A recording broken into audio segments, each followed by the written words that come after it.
से कोई पूछे तो तुरंत तोते की तरह टुपुर टुपुर टुपुर बोल देना है। क्या देखिए मैप के हिसाब से याद करना आसान है। कर्नाटक में कन्नड़, केरल में मलयालम, तमिलनाडु में जय हिंद दोस्तों। तो आज हम बात करेंगे शास्त्रीय भाषाओं के बारे में बात करेंगे। हमने आपको शास्त्रीय नृत्य आपको बता दिए कितने होते हैं भारत में। शास्त्रीय नृत्य 8 हैं। उसी प्रकार से शास्त्रीय भाषा है। शास्त्रीय भाषा का मतलब समझते हैं जिनमें आपके वेद पुराण लिखे गए हैं, जो सबसे पुराने आपके ग्रंथ उठाएंगे जिसमें लिखे गए हैं, चाहे वो संस्कृत में लिखे गए हैं चाहे तमिल में लिखे गए हैं, तो उन्हीं को हम शास्त्रीय भाषा का दर्जा दिए हैं। क्या शास्त्रीय भाषा का दर्जा दिए हैं। तो भारत में शास्त्रीय भाषाएं कितनी है? 6 हैं। उन्हीं को याद करेंगे। बहुत इंपॉर्टेंट है, पूछ देता है कि आपका जो संस्कृत है वह शास्त्रीय भाषा कहाँ की है, आपका तमिल जो है वह कहाँ की है, मलयालम कहाँ की है। तो इस प्रकार से प्रश्न पूछ देता है। 2-4 मिनट का वीडियो रहेगा, इससे बहुत ही इंपॉर्टेंट प्रश्न आता है, तो इसको नोट कर लीजिएगा। चलिए बात करते हैं शास्त्रीय भाषाओं की। तो भारत में कितनी शास्त्रीय भाषाएं?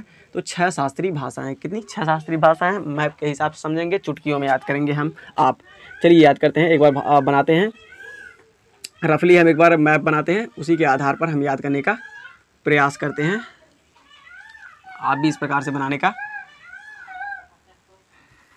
तो हम रफली याद करेंगे। तो सबसे पहले हम दक्षिण से स्टार्ट करेंगे। शास्त्रीय भाषाएं 6 शास्त्रीय भाषाएं हम आपको बताएं कौन कौन सी है। चलिए बात करते हैं। यहाँ पर है तमिलनाडु। पहले एक बार देखिए क्या है, यह हो गया तमिलनाडु हो गया, यह हो गया केरल हो गया, और इधर आपका क्या हो गया?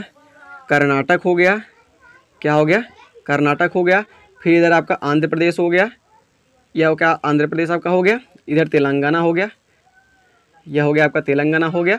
इधर उड़ीसा हो गया। क्या? उड़ीसा हो गया। और इधर आपका उत्तर भारत हो गया लगभग से। चलिए समझते हैं। अब देखिए सबसे साउथ में बात करते हैं। तो सबसे जो तमिल भाषा, सबसे पुरानी जो भाषा है ये तमिल। तमिल जो है एक शास्त्रीय भाषा है। क्या? तमिल एक शास्त्रीय भाषा है जो तमिलनाडु में बोली जाती है। क्या? तमिलनाडु में। तो तमिल जो है वह तमिलनाडु में बोली जाती है, सबसे पुरानी शास्त्रीय भाषा है। समझ गए। अब केरल में आते हैं तो केरल में बोली जाती है मलयालम। क्या? मलयालम बोली जाती है। क्या बोली जाती है? तो मलयालम। आपसे कभी भी पूछे मलयालम क्या है, तो मलयालम एक शास्त्रीय भाषा है जो केरल में बोली जाती है। तमिल क्या है? तमिल एक शास्त्रीय भाषा है जो तमिलनाडु में बोली जाती है। अब आते हैं, देखिए यहाँ पर कर्नाटक में क्या है? कर्नाटक में कौन सी बोली जाती है? तो कन्नड़ बोली जाती है। क्या? कन्नड़ बोली जाती है। क्या? कन्नड़। तो 3 तो वैसे समाप्त हो गए, 3 ही बाकी है। तमिलनाडु में तमिल, केरल में मलयालम, कर्नाटक में कन्नड़ बोली जाती है। अब आते हैं आगे, इधर है आपका क्या? आंध्र प्रदेश है। आंध्र प्रदेश से कोई मतलब नहीं। यहाँ पर है तेलंगाना। क्या है? तेलंगाना। तेलंगाना में बोली जाती है तेलुगु बोली जाती है। क्या? तेलुगु। तो तेलुगु कहाँ बोली जाती है? तेलंगाना में बोली जाती है। कहाँ पर? तेलंगाना में बोली जाती है आपकी तेलुगु बोली जाती है। अब आते हैं ऊपर उड़ीसा। उड़ीसा में उड़िया बोली जाती है। क्या? उड़िया बोली जाती है। तो क्या बोली जाती है? उड़िया। ये सभी जो भी हैं, यह आप क्या बताया आपको? शास्त्रीय भाषा हैं। उड़िया हो गई, तेलुगु हो गई, तमिल हो गई, मलयालम हो गई, कन्नड़। 5 तो वैसे ही याद हो गए। बचा कौन? संस्कृत भाषा। भाई साहब क्या? संस्कृत, जिसमें हमारे वेद पुराण लिखे गए हैं। संस्कृत कहाँ का है? उत्तर भारत का है। क्या? उत्तर भारत का है। संस्कृत जो है वह उत्तर भारत का है। इस प्रकार से हो गया समाप्त हमारा। समझ गया तक चीज़ें? उड़िया हो गया, तेलुगु हो गया, तमिल हो गया, आपका मलयालम हो गया, कन्नड़ हो गया। अब आपसे पूछे तो 6 शास्त्रीय भाषा, यदि आपसे कोई पूछे तो तुरंत तोते की तरह टुपुर टुपुर टुपुर बोल देना है। क्या बोलना है? आपका तमिल, मलयालम, कन्नड़, तेलुगु, उड़िया और संस्कृत हो गया। तो इस प्रकार से आपको बता देना है तुरंत टपटपाते हुए। अब बात कर लेते हैं कब कौन जुड़ी। तो देखिए सबसे पुरानी जो है आपका संस्कृत भी है, तमिल भी है। तमिल साउथ वाले तमिल को मानते हैं, उत्तर भारत वाले संस्कृत को मानते हैं। देखिए तमिल को जोड़ा गया था संविधान में। हमारे शास्त्रीय भाषा का दर्जा कब मिला था? तो 2004 में मिला था। क्या? 2004 में तमिल को शास्त्रीय भाषा का दर्जा कहाँ मिला? संविधान में कब मिला था? 2004 में मिला था। और संस्कृत को कब मिला था? 2005 में।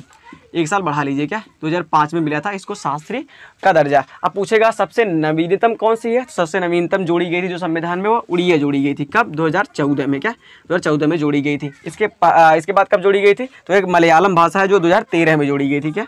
2013 में मलयालम जोड़ी गई थी। और कन्नड़ हो गया और तेलुगु हो गया, यह 2008 में जोड़ी गई थी। क्या? 2008 में जोड़ी गई थी। तो इस प्रकार से हमने आपको सन भी बता दिया। सबसे पहले तमिल कब जोड़ी गई थी? 2004 में जोड़ी गई थी। उसके बाद संस्कृत जोड़ी गई थी 2005 में। फिर उसके बाद आपका 2008 में कन्नड़ और तेलुगु जोड़ी गई थी।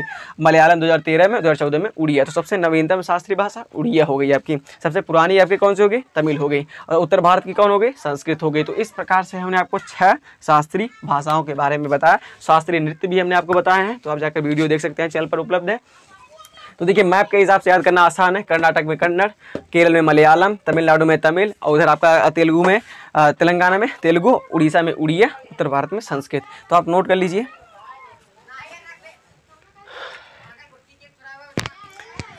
तो हमें आशा है आपको यह वीडियो पसंद आया। तो वीडियो को लाइक कर दीजिएगा। और बहुत सारे हमारे स्टैटिक जीके से संबंधित, जीके जीएस से संबंधित बहुत सारी वीडियोज़ उपलब्ध है, आप जाकर चैनल पर देख सकते हैं। चलिए मिलते हैं नेक्स्ट वीडियो में, तब तक के लिए जय हिंद।